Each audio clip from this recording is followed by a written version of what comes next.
بسم اللہ الرحمن الرحیم۔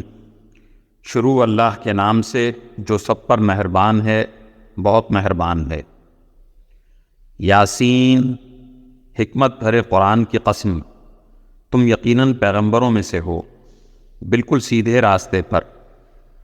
یہ قرآن اس ذات کی طرف سے اتارا جا رہا ہے جس کا اقتدار بھی کامل ہے، جس کی رحمت بھی کامل، تاکہ تم ان لوگوں کو خبردار کرو جن کے باپ دادوں کو پہلے خبردار نہیں کیا گیا تھا، اس لیے وہ غفلت میں پڑے ہوئے ہیں۔ حقیقت یہ ہے کہ ان میں سے اکثر لوگوں کے بارے میں بات پوری ہو چکی ہے، اس لیے وہ ایمان نہیں لاتے۔ ہم نے ان کے گلوں میں توق ڈال رکھی ہیں جو ٹھوڑیوں تک پہنچے ہوئے ہیں، اور اس وجہ سے ان کے سر اوپر کو اٹھے رہ گئے ہیں، اور ہم نے ایک آڑ ان کے آگے کھڑی کر دی ہے اور ایک آڑ ان کے پیچھے کھڑی کر دی ہے، اور اس طرح انہیں ہر طرف سے ڈھانپ لیا ہے، جس کے نتیجے میں انہیں کچھ سجھائی نہیں دیتا۔ اور ان کے لیے دونوں باتیں برابر ہیں، چاہے تم انہیں خبردار کرو یا خبردار نہ کرو، وہ ایمان نہیں لائیں گے۔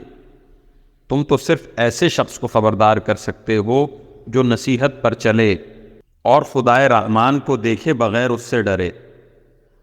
چنانچہ اس شخص کو تم مغفرت اور باعزت اجر کی خوشخبری سنا دو۔ یقیناً ہم ہی مردوں کو زندہ کریں گے، اور جو کچھ عمل انہوں نے آگے بھیجے ہیں ہم ان کو بھی لکھتے جاتے ہیں، اور ان کے کاموں پہ جو اثرات ہیں ان کو بھی۔ اور ہم نے ایک واضح کتاب میں ہر چیز کا پورا احاطہ کر رکھا ہے۔ اور اے پیغمبر صلی اللہ علیہ وسلم، تم ان کے سامنے ایک بستی والوں کی مثال پیش کرو جب ان کے پاس رسول آئے تھے۔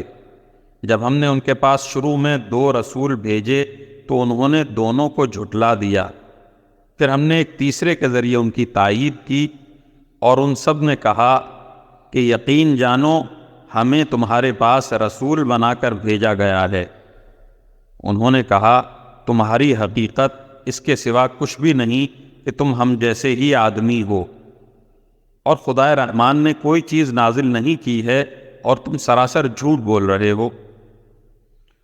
ان رسولوں نے کہا ہمارا پروردگار خوب جانتا ہے کہ ہمیں واقعی تمہارے پاس رسول بنا کر بھیجا گیا ہے، اور ہماری ذمہ داری اس سے زیادہ نہیں ہے کہ صاف صاف پیغام پہنچا دیں۔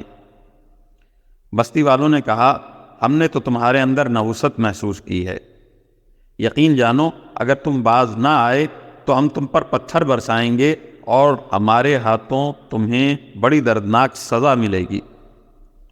رسولوں نے کہا تمہاری نحوست خود تمہارے ساتھ لگی ہوئی ہے، کیا یہ باتیں اس لیے کر رہے ہو کہ تمہیں نصیحت کی بات پہنچائی گئی ہے؟ اصل بات یہ ہے کہ تم خود حد سے گزرے ہوئے لوگ ہو۔ اور شہر کے پرلے علاقے سے ایک شخص دوڑتا ہوا آیا، اس نے کہا اے میری قوم کے لوگوں، ان رسولوں کا کہنا مان لو، ان لوگوں کا کہنا مان لو جو تم سے کوئی اجرت نہیں مانگ رہے اور وہ صحیح راستے پر ہیں، اور بھلا میں اس ذات کی عبادت کیوں نہ کروں جس نے مجھے پیدا کیا ہے، اور اسی کی طرف تم سب کو واپس بھیجا جائے گا۔ بھلا کیا اسے چھوڑ کر میں ایسوں کو معبود مانوں کہ خدائے رحمان مجھے کوئی نقصان پہنچانے کا ارادہ کر لے تو ان کی سفارش میرے کسی کام نہ آئے اور نہ وہ مجھے چھڑا سکیں؟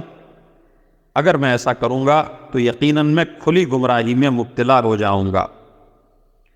میں تو تمہارے پروردگار پر ایمان لا چکا، اب تم بھی میری بات سن لو۔ آخر کار بستی والوں نے اس کو قتل کر دیا،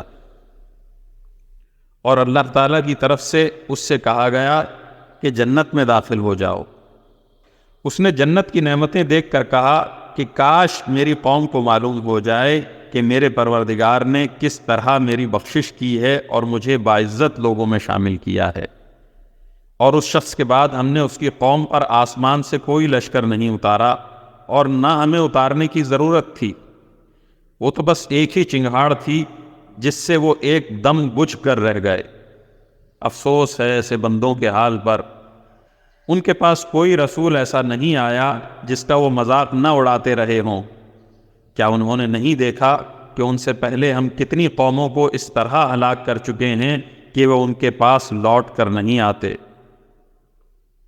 اور یہ جتنے لوگ ہیں ان سبھی کو اکٹھا کر کے ہمارے سامنے حاضر کیا جائے گا، اور ان کے لیے ایک نشانی وہ زمین ہے جو مردہ پڑی ہوئی تھی، ہم نے اسے زندگی عطا کی اور اس سے غلہ نکالا جس کی خوراک یہ کھاتے ہیں، اور ہم نے اس زمین میں کھجوروں اور انگوروں کے باغ پیدا کیے اور ایسا انتظام کیا کہ اس میں سے پانی کے چشمے پھوٹ نکلے تاکہ یہ اس کی پیداوار میں سے کھائیں، حالانکہ اس کو ان کے ہاتھوں نے نہیں بنایا تھا۔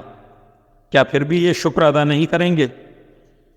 پاک ہے وہ ذات جس نے ہر چیز کے جوڑے جوڑے پیدا کیے ہیں، اس پیداوار کے بھی جو زمین اگاتی ہے، اور خود ان انسانوں کے بھی اور ان چیزوں کے بھی جنہیں یہ لوگ ابھی جانتے تک نہیں ہیں۔ اور ان کے لیے ایک اور نشانی رات ہے، ہم اس پر سے دن کا چھلکا اتار لیتے ہیں تو وہ یکایک اندھیرے میں رہ جاتے ہیں، اور سورج اپنے ٹھکانے کی طرف چلا جا رہا ہے۔ یہ سب اس ذات کا مقرر کیا ہوا انتظام ہے جس کا اقتدار بھی کامل ہے، جس کا علم بھی کامل۔